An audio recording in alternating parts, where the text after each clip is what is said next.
Hello दोस्तों, आप सभी का स्वागत है स्टेनो क्लासेस में।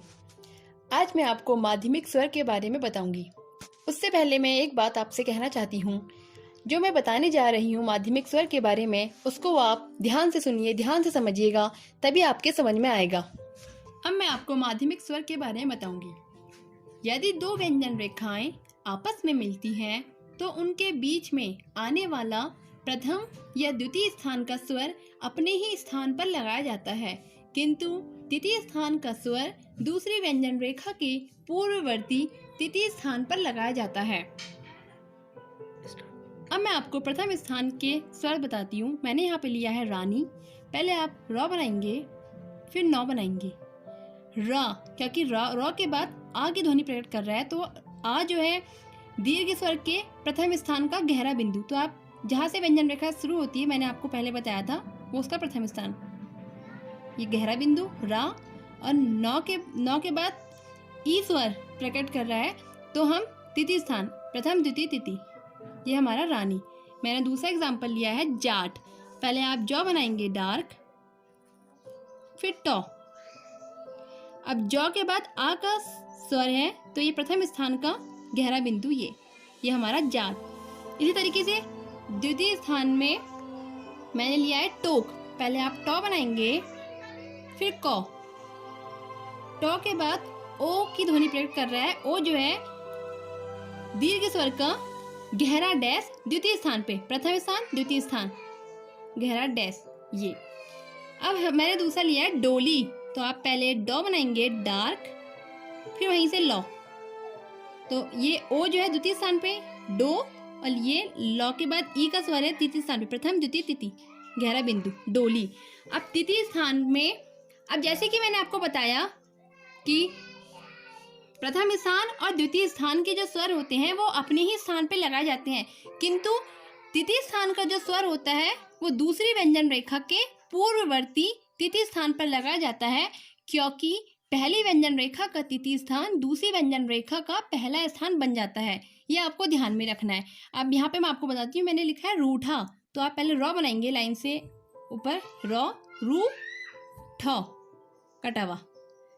अब रू के बाद, रॉ के बाद ये ऊ है, तो ये ऊ जो है तृतीय स्थान का स्वर है। तो तृतीय स्थान के स्वर पहली व्यंजन रेखा पे ना लगकर दूसरी व्यंजन रेखा के पूर्ववर्ती, मतलब इधर, ये हमारा रू।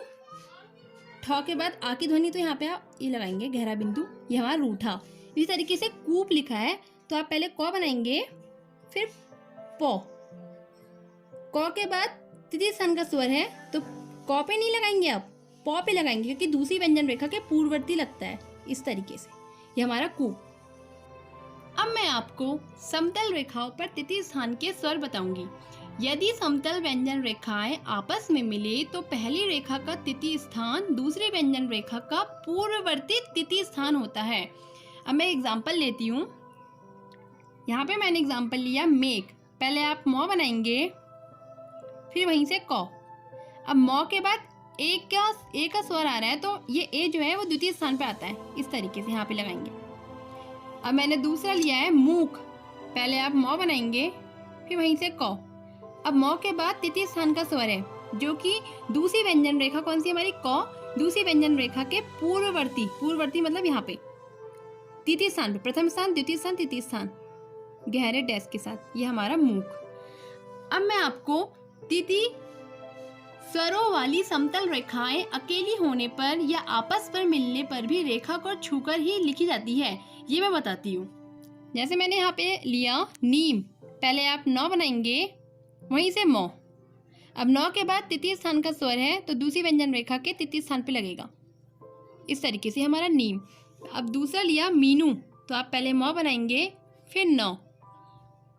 मौ के बाद भी तृतीय स्थान का स्वर है और नौ के बाद भी तृतीय स्थान का स्वर है, तो मौ का जो ई है स्वर, वो नौ के पूर्ववर्ती यहाँ पे, और नौ का उसी व्यंजन रेखा में, नौ में, ये हमारा मीनू।